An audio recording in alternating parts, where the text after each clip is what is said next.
Hello, this is the Young Families Bible Study for Wednesday, March 18th for the Bridgewood Church of Christ for the Together We Grow curriculum. I've got my young family here with me.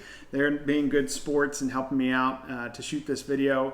My wife's right here too. And what we're going to suggest is you could download this flip chart and print it off and just do the lesson with your own family. You don't have to watch this video. Or if you want, you can watch along with us and just do it that way. The other link that's going to be in your email or Facebook is for these materials right here. We've got a maze and some crossword puzzles, some other things that go along with our text for 1 Samuel 15. But we're talking about Saul, right? So Saul chooses to disobey God. And Saul, what was he? What was his role? The first king. Okay, so he was the king, right? All right. Okay, so we have Samuel here in the green, and we have Saul. The old guy, yes. And then the tall guy. Right, the tall guy. Now, what did we learn about Samuel's sons? They were bad. They were bad. You're right. So we have Saul the king, we have Samuel, and then we also know that Saul didn't always make the best choices. He was a good warrior at times, but he didn't always make the best choices. And so let's see here. As king of Israel, Saul united all the fighting men among the 12 tribes into a great Israelite army, a big army, right? And they fought against and defeated their many enemies. The Israelites were more than willing to follow Saul's leadership into war because they are protecting themselves from an enemy nation. So they followed Saul into war. All right? So there they all are back there cheering on Saul. Oh, and here's Saul in his armor. Oh, boy. So after some time, Samuel told Saul that God wanted him to go fight against the Amalekites. Can you say Amalekite? Amalekite. Whoa. That's really hard to say. It is hard to say. I have a problem saying it too. And so the Amalekites, they were another enemy of Israel. And God told Saul, through Samuel, to kill all of the Amalekites and destroy all of their belongings. Okay, that's pretty serious, right? And there were two reasons why. One thing, the Amalekites a long time ago when Israel was coming up out of Egypt, right? Remember, Israel came up out of Egypt like 400 years before Saul. As they were coming up out of Egypt, the Amalekites took advantage of the Israelites and attacked them, right? And so that was not good at all. But then also the Amalekites worshipped all sorts of idols and did all sorts of bad things. And so that's another reason they were going to be a temptation to make God's people, the Israelites, do bad things. So this was Saul's call. Let's get you a good picture of Saul there in his armor. Look at that. All right. We're enjoying this video way too much. All right, so Samuel and Saul are talking here. The great army of Israel, led by Saul, assembled to follow Saul into battle, and the Amalekites were completely defeated throughout several battles. I know there were I remember reading this, there were at least 200,000 Israelites. I think there were actually more than that. 200,000 Israelites that followed Saul into battle. But remember, Saul was told to destroy them all, destroy everything. No one's going to make it out. So the king of the Amalekites was allowed to live. Right? They took Agag, the king of the Amalekites, and they allowed him to live, which was not what God had told Saul to do. Also, they kept the best of the sheep and the oxen and all that was good. Is that what they were supposed to do? No, it wasn't. It wasn't what they were supposed to do. Do you know, can you guess how God felt about Saul not doing what he was supposed to do? Seriously? No, that might be exactly how he felt. He was not happy at all. He was very angry and very upset. And he said that he regretted that he had ever allowed Saul to become king of Israel. Very expressive today there, Claire. All right, so what we have here, there's Saul. Yeah, he's got some of his other people with him. It looks like they're making some sacrifice. Yeah, that's going to be King Agag there, I think. You want to take a look at it too? king. Yeah, I think so. Looks like they're making some sacrifice. So after the battle, Samuel went to where the Israelites were camped. They were camped at Mount Carmel, okay? And Saul was glad to see Samuel. In fact, when he saw Samuel, he said something like, God bless you. You know, it's good to see you.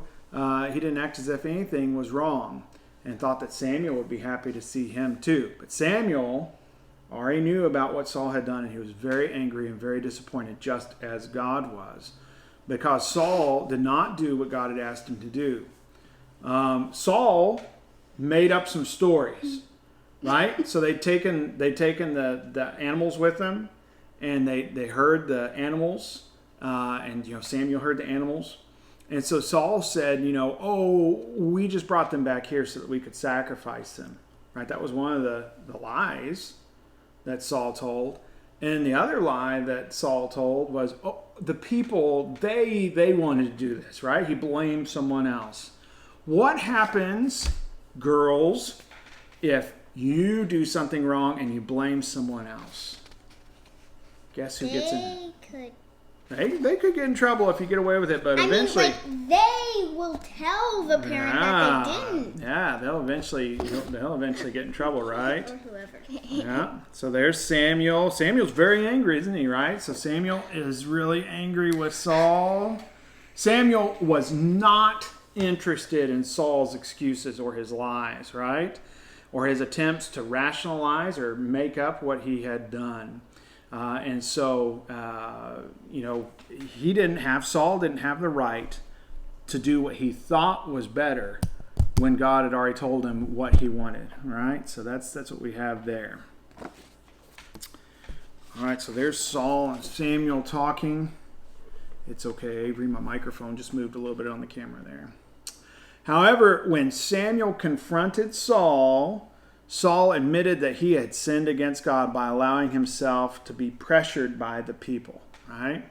So Samuel told Saul that God would not accept excuses for doing a bad thing, for being a bad king. He went on to say that Saul had rejected him from, God had rejected Saul from being king of Israel. As Samuel turned to leave, Saul grabbed his robe. So Saul, probably down on his knees, grabbed Samuel's robe and tore it. Oh no, right? Samuel then used a torn coat to illustrate the point that God would tear the kingdom of Israel away from Saul. And that's not good at all, right? Had God warned the people about having a king?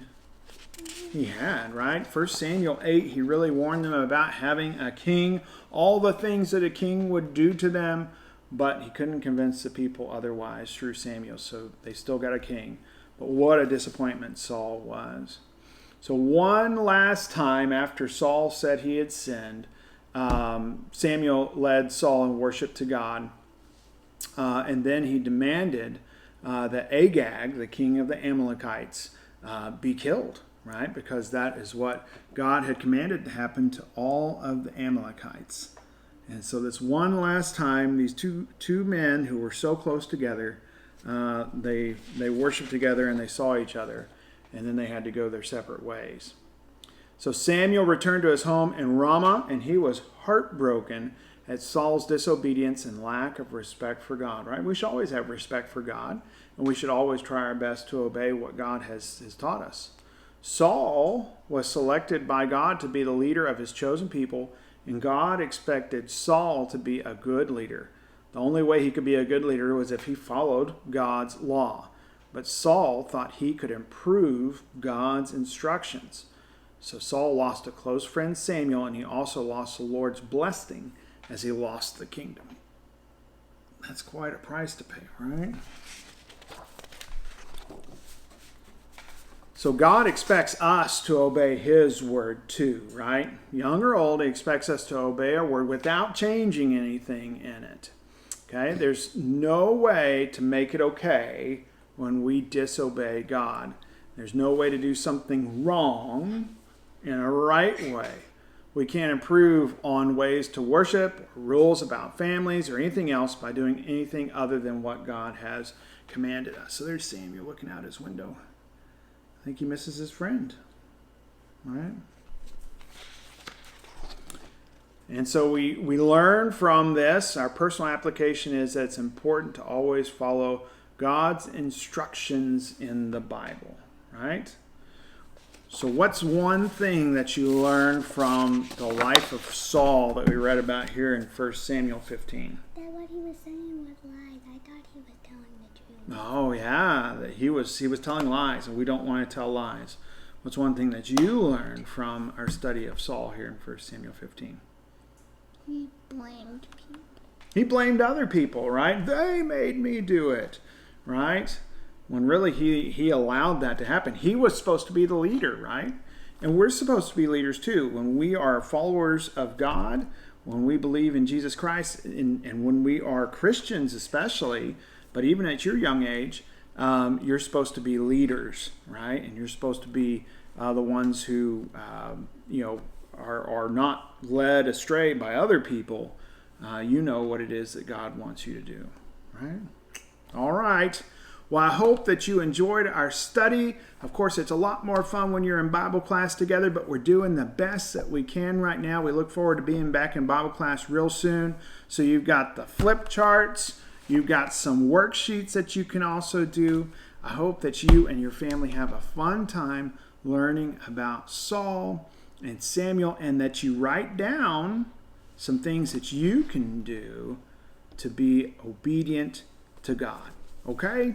Have a great week.